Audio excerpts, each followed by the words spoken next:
Welcome to the thrilling world of Security Squawk, where we explore cybersecurity. Guiding you through online threats, we'll aid you in understanding safety protocols and trends. Meet our gurus, Brian from Exact IT, Reginald from Arc Solvers, and Randy from Tech Rescue. Together, we'll delve into current events and hot cybersecurity topics, helping you comprehend their impact. Stay informed, stay secure. Security Squawk, the business of cybersecurity. Buckle up, let's dive in.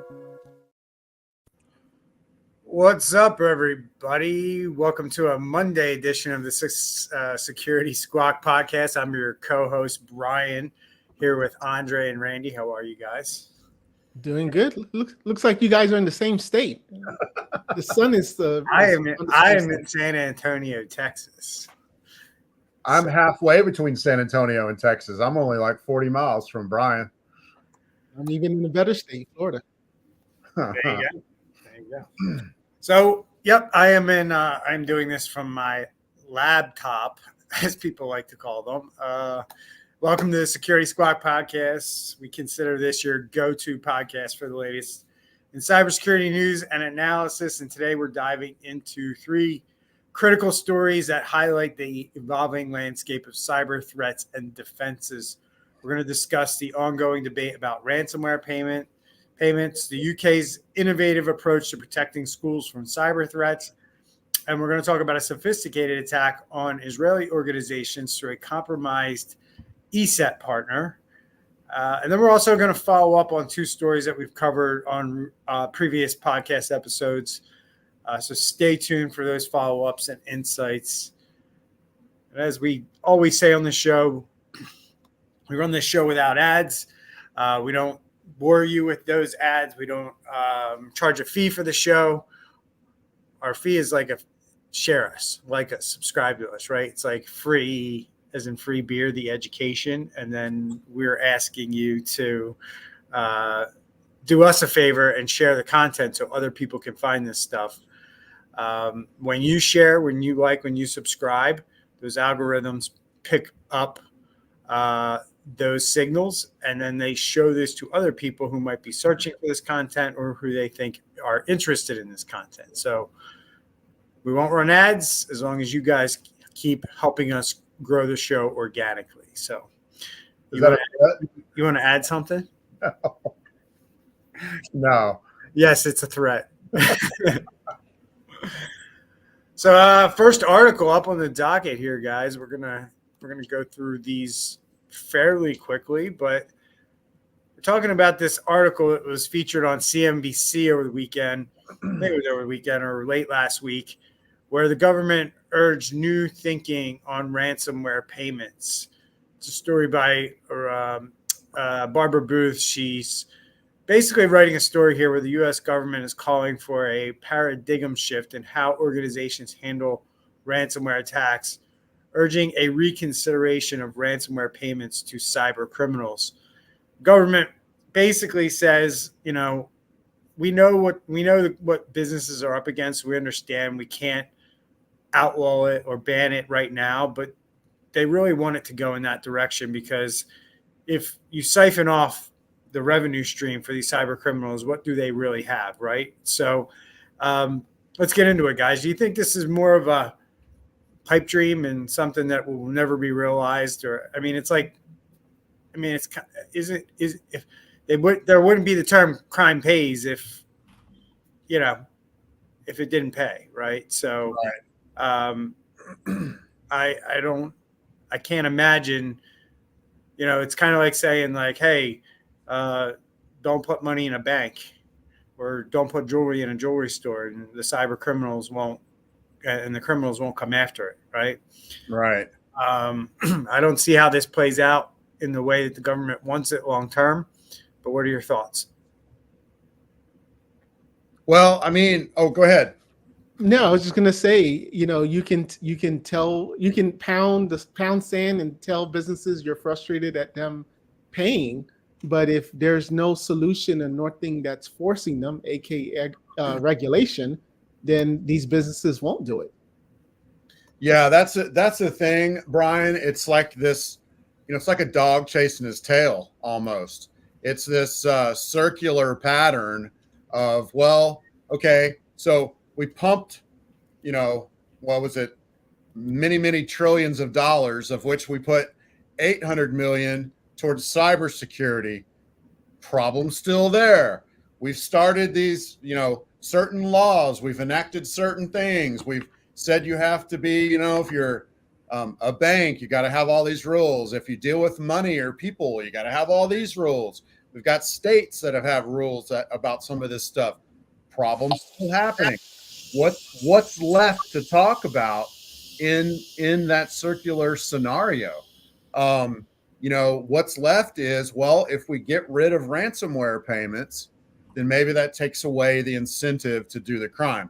Because very real world speaking, right now, the country of France does not pay ransom payments for actual people that are kidnapped. And so if a group of people get kidnapped and there's some French citizens in there, often they just let them loose because they know they're not going to get any money from them. They're going to keep the Americans and the Brits and whoever else, because they know they'll get money from them. So this is a pretty good point. If we totally outlaw ransomware payments, it could have a potential on the crime. But, you know, well, I'll argue all day long that if every country banned paying for kidnappers, then the kidnappers would just change their tactics. They'd do something else. Exactly. Right. They would. I mean, they just let France go because they know they're going to get paid elsewhere. Right. If everyone stops paying, then the game's going to change. Well, instead of kidnapping, we'll have to just go back to thievery, right, and selling it. So yeah, so you're right. It's like the dog chasing his tail in my mind. Like, it's a thing, but I don't think it's going to really solve anything. Andre?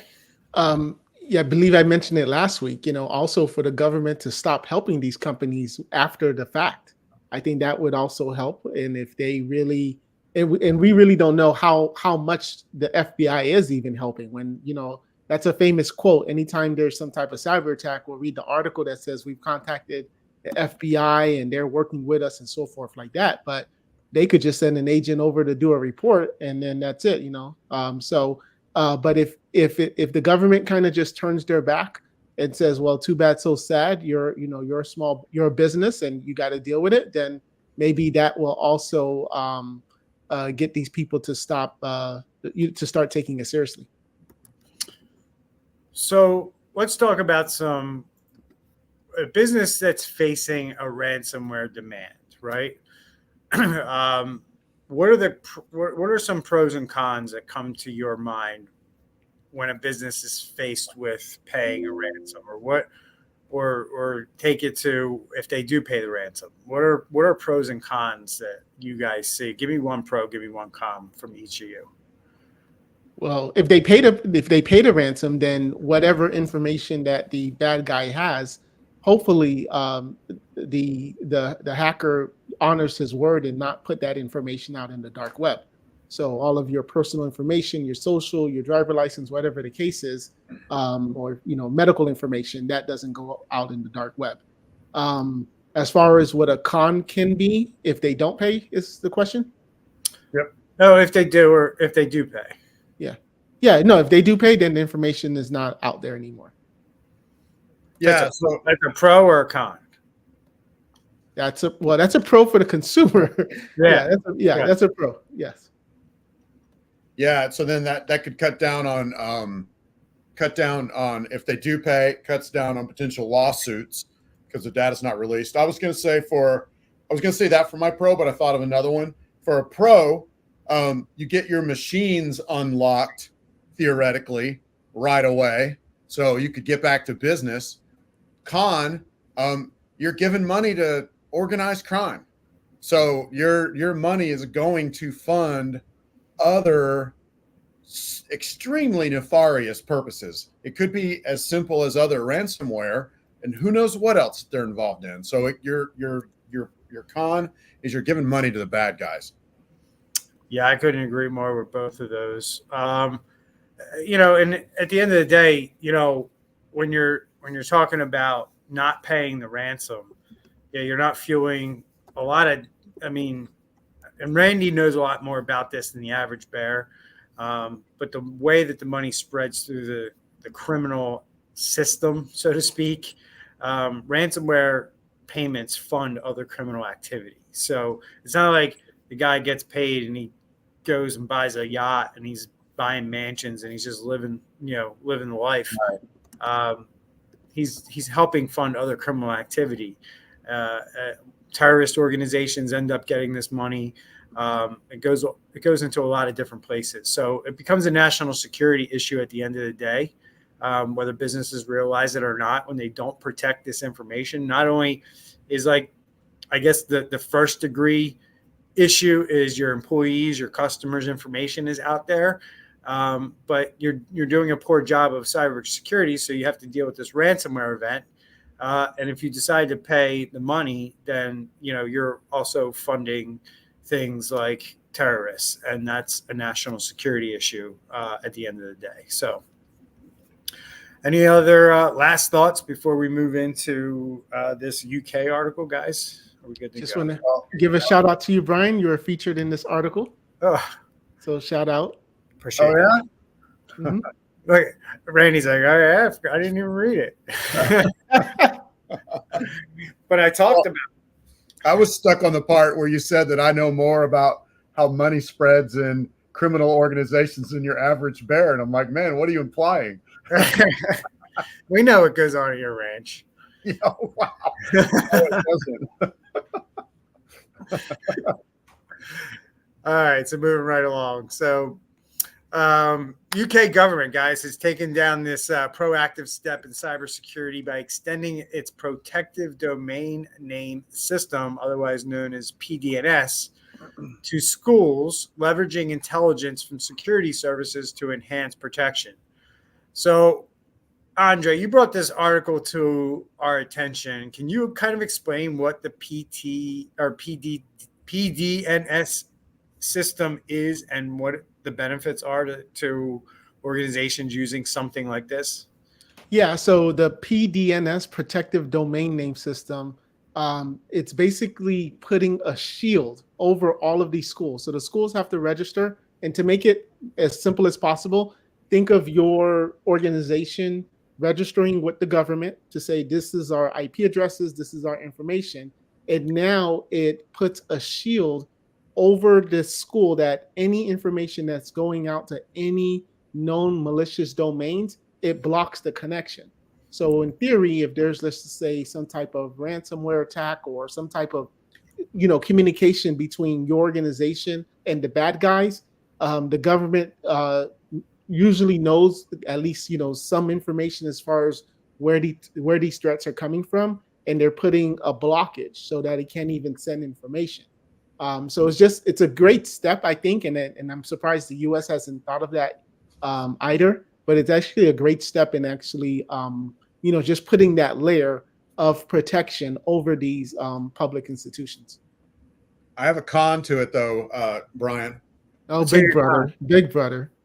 Watch. So no, not at all. So you're totally not wrong, but this would basically be like putting the Cisco umbrella product on your machine. Is it a good product? Probably, yeah. Does it help filter your DNS? Yeah, for sure. But is it the only arrow in a quiver of a fully protected cybersecurity by cybersecurity computer? No, it's one of many things that are important. So one con would be, I would be worried that schools will think, oh, we're safe now. We don't need cybersecurity because our DNS is good. And then the other thing is their workaround will just be, they're going to send their DNS like as a hash or something like that, where until that part of the cat and mouse game. What I mean by that, they'll just figure out another way to send it and they'll get around it. And then, so the good guys will figure out a way around that. And we'll kind of be back, we're kind of back where we were. So good stuff. Yes. And DNS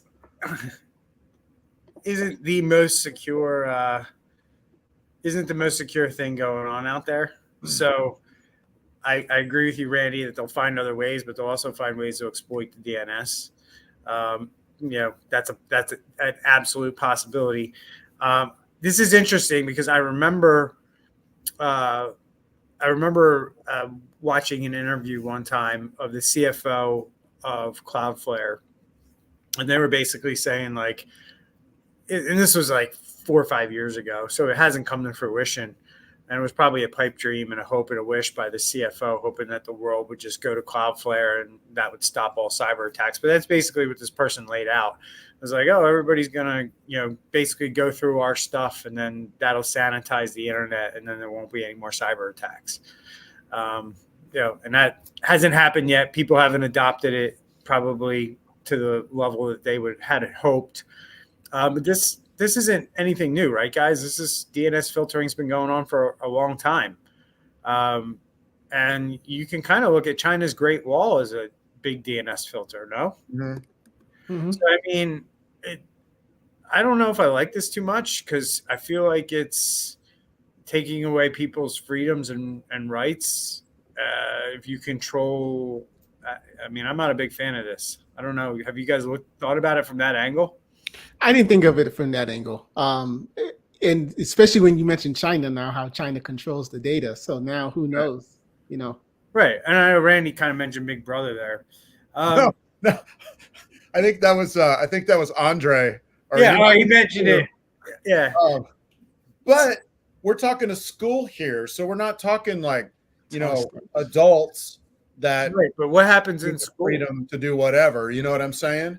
Yeah, but what happens in school? You research, right? So now you're controlling information.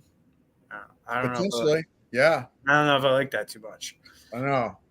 So I would much prefer we solve this problem a different way than filtering and controlling people's internet traffic. I know there's a need for it. And if you can put a framework up, something like this with a framework that we're only going to block the bad stuff, meaning malicious stuff, Mm-hmm. that we're not going to block, we're not going to control content based on what content it is, then I'd open my ears up. But once I hear, once I hear things like we're going to control the internet, use DNS to block things, you're opening up a can of worms that, in 5 years you might have something you never wish you had. Right. I think where the gist of the article was just to block malicious sites, not control all content. But you're right. Right. They have control. It's not starts. Yes. Yeah. Yeah, Right. Exactly. Right. Don't get me started, right? Right. So there's a comment from the last topic. Do you guys want to go back to that, or Sure. You want to address? I think it's a good question. I'm going to throw it up on the screen, so we're going to lose Randy for a minute. Oh no, we're good. So Rudy over from LinkedIn said, if a company does pay, there's no guarantee that they will comply or not keep and still sell your data. So what do you guys think about this? Well, there's 2 points there. It is true that they could then still sell it behind your back. Still sell, the bad guys could still sell the data behind your back.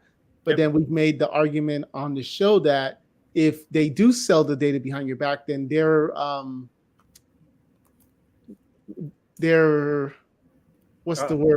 reputation takes a hit. Yeah. Well, there's that. So the statistic is that only a third of the people get all their data back anyway. And I think a lot of the cause for that statistic is you have to remember most of these people we're dealing with aren't like masterminds of all of this stuff. This stuff is handled as ransomware as a service, and you just have a criminal who's doing criminal things, and they type in your code to decrypt everything, and you lose data sometimes. So the statistic is only a third of the people get all of their data back. So that said, yeah, there is that thing. Well, if they stop honoring that, then no one will pay the ransom. So there is that. So I think that's a legit point. And you're still going to get sued at the end. Yeah. And Rudy makes a good point. I mean, it is a good point, because data is now being possessed by criminals. I mean, are you really going to trust criminals, right? And ransomware has been around long enough, guys, where we have seen where cyber criminal groups have been taken down, and there's been evidence that that data has fallen into other people's hands, right? I've said it before on the show where, cyber criminals are good at hacking, but they don't have good cyber defenses either. They're kind of easily hacked, right? So if they are sitting on a treasure trove of businesses' data that they stolen through ransomware attacks and somebody hacks their network, well, now somebody else has that data, right? Which would take 3 clicks of a mouse to replicate data. So, I mean, that's the risk here. And Rudy brings up a good point. That's why I wanted to put it up on the screen, because you could pay and they might not release it, but it still might fall in the hands of other people and they might release it. So, yep. Or they might be calling you up saying, hey, we got a bunch of data of yours. We want to be paid again. Yeah. We want to sell it, right. Sell the access to it. Yeah. So good point, Rudy. Thanks for the comment.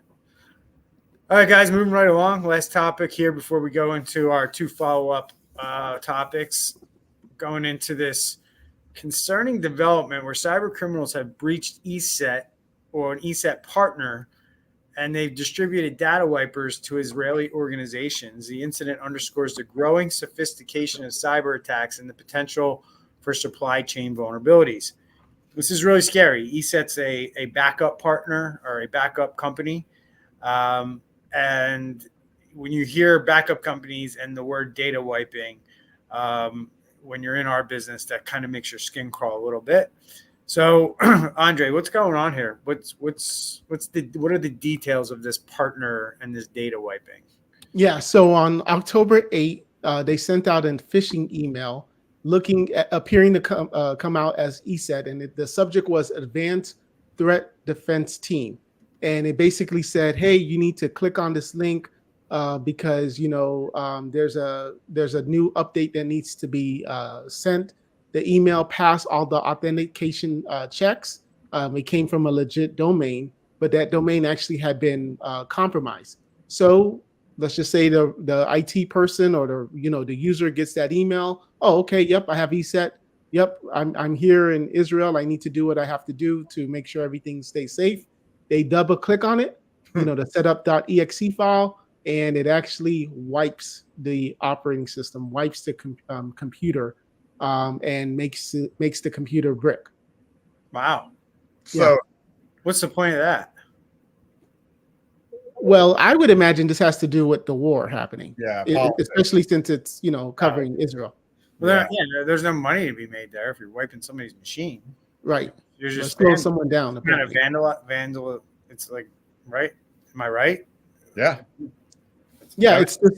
I mean, these could be, they could be supplying, something to the government or to the people. And when you're in a war, I mean, you obviously know this, but when you're in a war, what matters most, like equipment and people, number 1 and 2. And then number 3 is probably going to be, or in the top 5 for sure, is going to be morale. So if you can go in and, bork people's 365 accounts or wipe their computers or make services not work, like you then can turn the morale against the war efforts. It's probably something like that, if I had to guess. And you're creating chaos. Yeah. Or chaos. So I was kind of chuckling at this because I want to know how they got in. I know they sent an email I know what they did once they got in, but how'd they get in? Did they send an email? They sent a phishing email. So does the ESET partner in Israel, do they not have like process control on all their computers? Like, how did somebody phish them and just all of a sudden start doing something, inside their system? Or did they just get into like an old, like 365 account, and start sending out from there? Like, nobody in this article is really asking the question, like, how'd the good guy get hacked in the first place to start doing this? And I think that's a question that needs to be answered pretty soon, right? Did Andre say they clicked on a phishing email? Yeah, they clicked on the phishing email. Yeah. So that's how the bad guys got into ESET, or how the bad guys were able to wipe the ESET partners' customers' computers? No, they the ESET partners' computers is my understanding of this. Interesting. So I'm just wondering, like, why didn't they have like process control, so then the malware didn't just take over and do what it wants to do or whatever, right?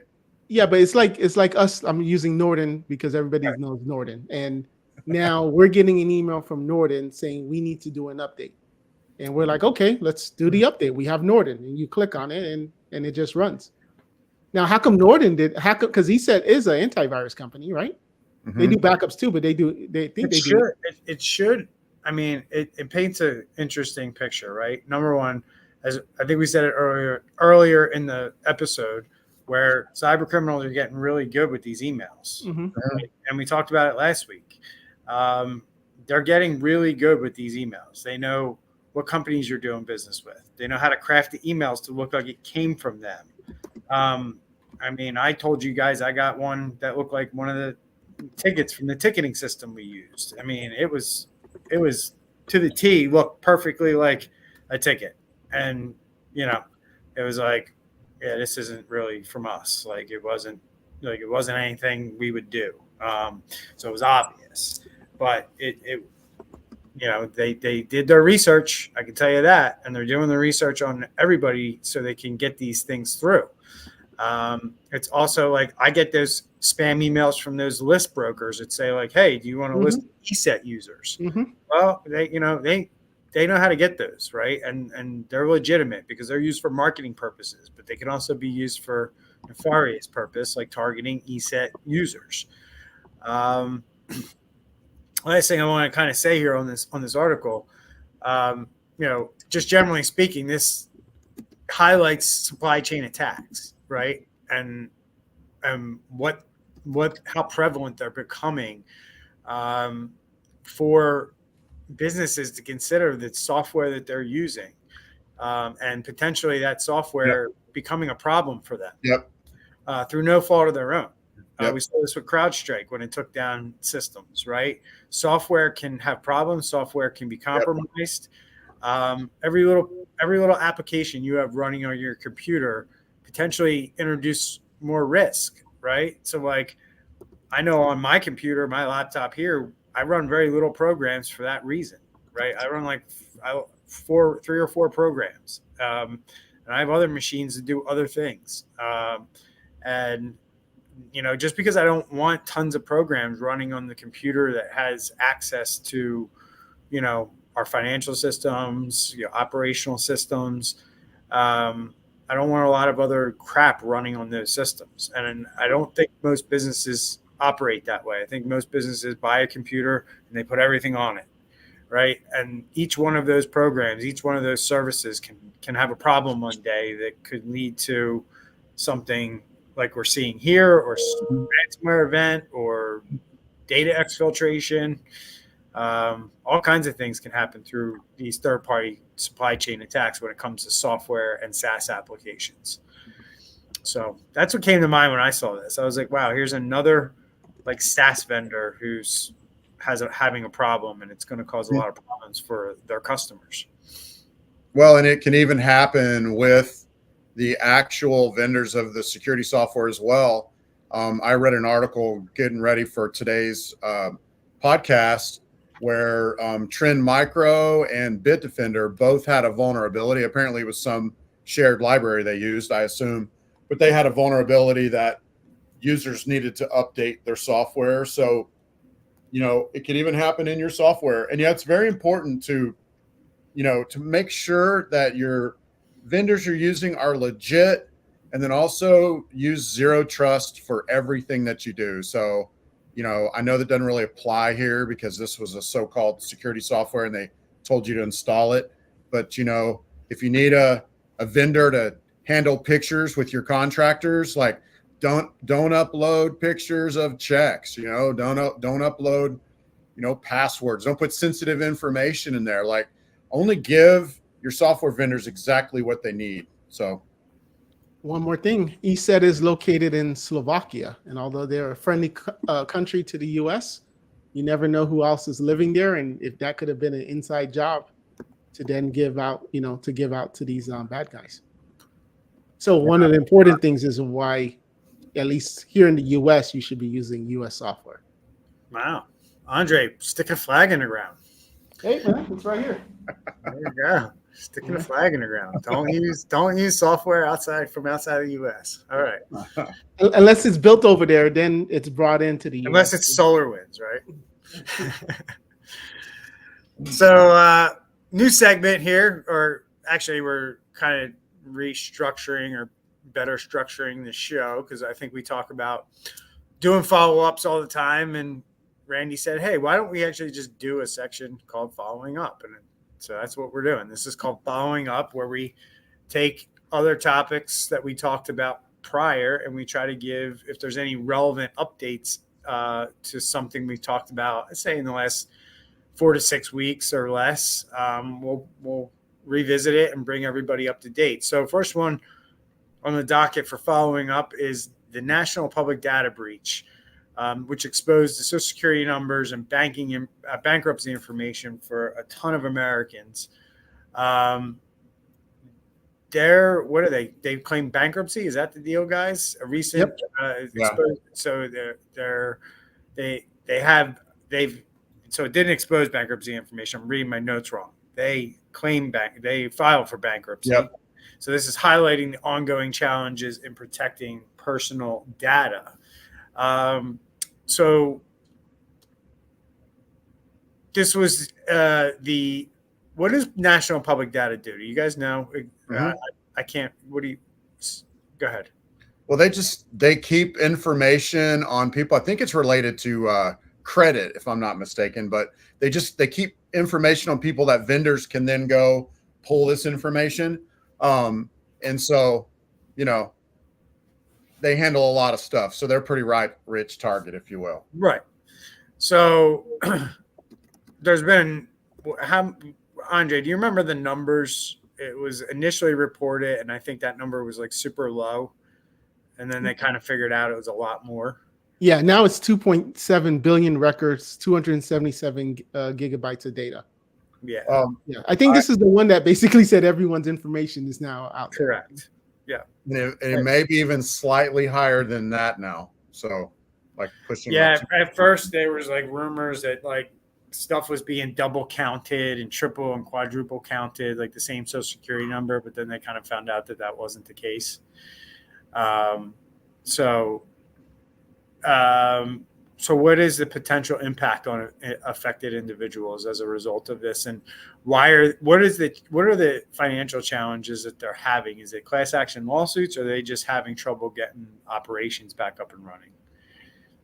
Well, no, I'm sure they're probably having that too, but no, this is class action lawsuits. So everybody's coming.